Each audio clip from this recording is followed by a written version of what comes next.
నేను ఎందుకు ఒక రోజు ప్రత్యేకించి దీని మీద మీరు చర్చ పెట్టాలి ఎందుకన్నానంటే, ఇలాంటి గౌరవ సభ్యులు లేవనెత్తింది ఒక దాన్ని ఖచ్చితంగా పరిశీలించాల్సిన అంశం. కానీ మీరు intention should be Nobel and pure. మీరు ఇంటెన్షన్ డోంట్ టార్గెట్ ఓన్లీ ఈ అయోధ్య రామ్కి.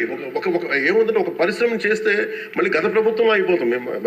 ముఖ్యమంత్రి గారి ఇంటెన్షన్ కూడా అదిగా. ఇప్పుడు ఈ వేరే పార్టీల నుంచి రూలింగ్ పార్టీలోకి వచ్చారు, వీళ్ళందరినీ తీసుకున్నప్పుడు కంటిన్యూస్ వాళ్ళ సైడ్ తీసుకున్నారో మనకు తెలియదు. కానీ వాళ్ళు గతంలో పనిచేశారు కదా, ఆ ఇంటెన్షన్తో చేస్తే మటుకు అది ఈ ప్రభుత్వానికి అది రైట్ కాదు. అది we are committed for it. At the same time we are here to make sure certain positive changes has to take place.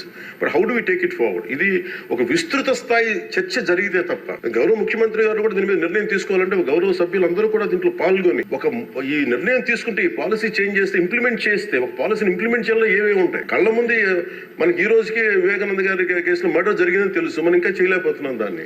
ఇవన్నీ అందుకని దీన్ని అంటే నా ఉద్దేశంలో అపీల్ టు యూ, గౌరవ శాసనసభ్యుల్ని నేను ఒకటే కోరేది ఏంటంటే, బొండమ్మ గారిని ఖచ్చితంగా it will be taken, it will be considered and this is my commitment to you. ఈ సభకి మీ ద్వారా కమిట్మెంట్ ఇస్తాను.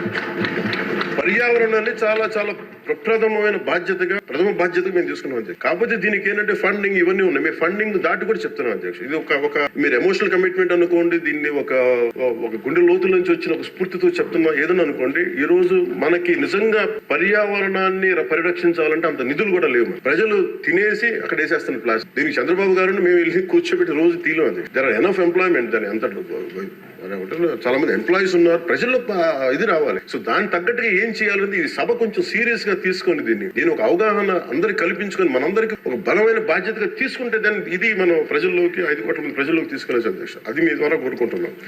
బట్ నేను మీకు మాట ఇస్తున్నాను అధ్యక్ష, మేము ఇప్పుడు ఈ రోజు రామ్కి ఒక్కదాని గురించి చెప్పాను, మాకు 100 ఉన్నాయి. అది ఇలాంటి నేను ఒక 25-50 చెప్పగలను as on today. But purpose will be defeated. భయపెట్టడం పారిశ్రామికవేత్తల్ని, లేదంటే వాళ్ళని కూర్చోబెట్టి వాళ్ళని మన ఏమేమి జరుగుతుందో వాళ్ళకి తెలియజెప్పి వాళ్ళ ద్వారా చేయించి. ఇదే నాకు డెల్టా పేపర్ మిల్స్ మనకి మొన్న కూడా ఉన్నాయి. ఆక్వా ఈ రోజు 25,000 ఇన్ని వేల కోట్ల ఆదాయం ఆక్వా ఇస్తుంది. అది ఎంత పొల్యూషన్ క్రియేట్ చేస్తుంది మాట్లాడాలని. కానీ ఇండివిజువలైజ్ చేయలేదు. It should be total policy. అందుకని దీన్ని దృష్టిలో పెట్టుకొని మీరు దీన్ని ఈ ఒక్క ప్రశ్నతో ఈ ఒక్క పోటుతో కాకుండా విస్తృత స్థాయిలో మీరు ఒక రోజు దీని మీద చర్చించి, pollution is the future of our life. Pollution జరిగితే మనం ఎంత డబ్బులున్నా ఎంతున్నా ఆనందంగా బతకలేని పరిస్థితులు, మాస్కులు పెట్టుకోవాల్సిన పరిస్థితులు వస్తాయి భవిష్యత్తులో. అలాగే ఉన్నాయి యాజ్ ఆన్ టుడే. మీరు దీని మీద ఒక నోట్ చేయండి అధ్యక్ష. ఒక విస్తృత స్థాయి ఒక అసెంబ్లీ ఒక సభ జరగాలి దీని మీద. ఆ రోజు వచ్చేలోపు మేము ఏమేం చేసాం, ఈ రోజు గౌరవ శాసనసభ్యులు లేవనెత్తిన అంశాలన్నిటికీ నేనే ప్రత్యక్షంగా వెళ్ళి ప్రతిదీ నేను పరిశీలించి నేను దాని మీద సరైన మీకు ఒక నివేదిక అందజేస్తాను. నేను మీకు హామీ ఇస్తాను.